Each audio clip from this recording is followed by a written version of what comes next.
बिस्मिल्लाहिर्रहमानिर्रहीम। या अय्युहल्लज़ीना आमनू ला तअकुलू अम्वालकुम बैनकुम बिलबातिल इल्ला अन तकून तिजारतिन अन तरादिम मिनकुम। ये सूरह निसा की आयत है और ये टॉपिक है अपने मामलात साफ़ रखें।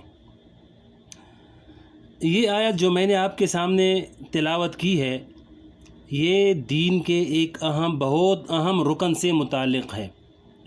वो दीन का अहम रुकन मामलात की दुरुस्तगी और इसकी सफाई है, यानी इंसान का मामलात में अच्छा होना और खुश मामला होना ये दीन का बहुत अहम बाब है।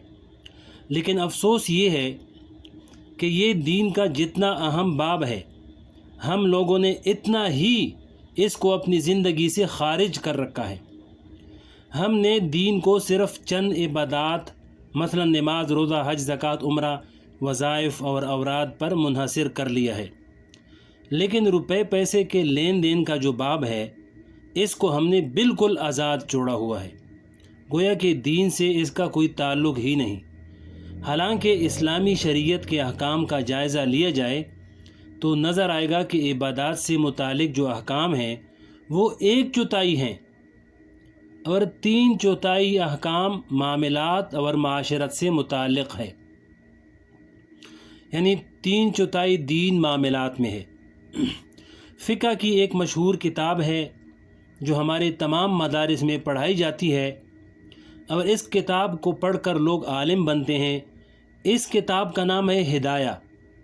इस किताब में तहारत से लेकर मिरास तक शरीयत के जितने अहकाम हैं वो सब इस किताब में जमा हैं।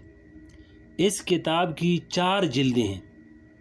पहली जिल्द इबादात से मुताल्लिक़ है जिसमें तहारत के अहकाम, नमाज के अहकाम, ज़कात के, रोज़े के अहकाम और हज के अहकाम बयान किए गए हैं और बाकी 3 जिल्दें मामलात या माशरत के अहकाम से मुताल्लिक़ हैं। इससे आप अंदाज़ा लगाएं कि दीन के अहकाम का 1/4 हिस्सा इबादात से मुताल्लिक़ है और 3/4 हिस्सा मामलात से मुताल्लिक़ है।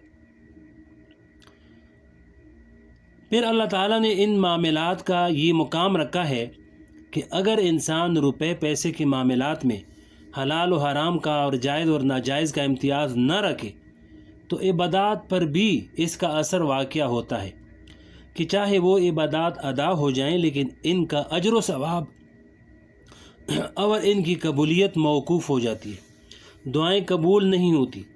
एक हदीस में हुज़ूर पाक सल्लल्लाहु अलैहि वसल्लम ने इरशाद फरमाया कि बहुत से लोग ऐसे होते हैं जो अल्लाह ताला के सामने बड़ी आजिज़ी का मुज़ाहरा कर रहे होते हैं, इस हाल में कि इनके बाल बिखरे हुए हैं, गिड़गिड़ा रहे हैं, रो कर पुकारते हैं कि या अल्लाह मेरा ये मकसद पूरा कर दीजिए, मेरा फ़लाँ मकसद पूरा कर दीजिए, यानी बड़ी आजिज़ी से इल्हा व ज़ारी से दुआ मांगते हैं। लेकिन खाना इनका हराम, पीना इनका हराम, लिबास इनका हराम, इनकी दुआ कहाँ कबूल हो सकती है? ऐसे आदमी की दुआ कबूल नहीं होती। दूसरी जितनी इबादत हैं अगर इनमें कोताही हो जाए तो इसकी तलाफ़ी आसान है।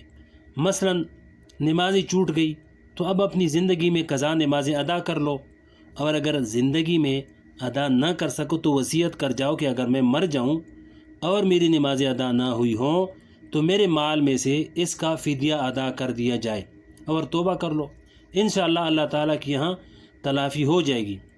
लेकिन अगर किसी दूसरे का माल नाजायज़ तरीके पर खा लिया तो इसकी तलाफ़ी उस वक़्त तक नहीं होगी जब तक साहिब हक़ माफ़ न कर दे, चाहे तुम 1000 तौबा करते रहो, 1000 नफलें पढ़ते रहो। इसलिए मामलात का बाब बहुत अहमियत रखता है। आगे फरमाया कि हज़रत तानी रहमतुल्लाह अलैह और मामलात, इसी वजह से हकीमुल उम्मत मौलाना अशरफ अली तानी रहमतुल्लाह अलैह के यहाँ तसव्वुफ़ और तरीक़त की तालीमात में मामलात को सबसे ज़्यादा अव्वलियत हासिल थी। वो फरमाया करते थे कि अगर मुझे अपने मुरीदीन में से किसी मुरीद के बारे में ये पता चले कि इसने अपने मामूलात, नवाफिल और वज़ाइफ़ और ज़िक्र अज़कार पूरे नहीं किए तो इसकी वजह से मुझे रंज होता है और इस मुरीद से कह देता हूँ कि इनको पूरा कर लिया करो। لیکن اگر کسی مرید کے بارے میں مجھے یہ معلوم ہو جائے کہ اس نے روپے پیسے کے معاملات میں گڑبڑ کی ہے تو مجھے ایسے مرید سے نفرت ہو جاتی ہے۔ تو میرے دوست آگے اس کا ایک واقعہ ہے، ایک سبق آموز واقعہ، اس کو اگلے ویڈیو میں انشاءاللہ سنائیں گے۔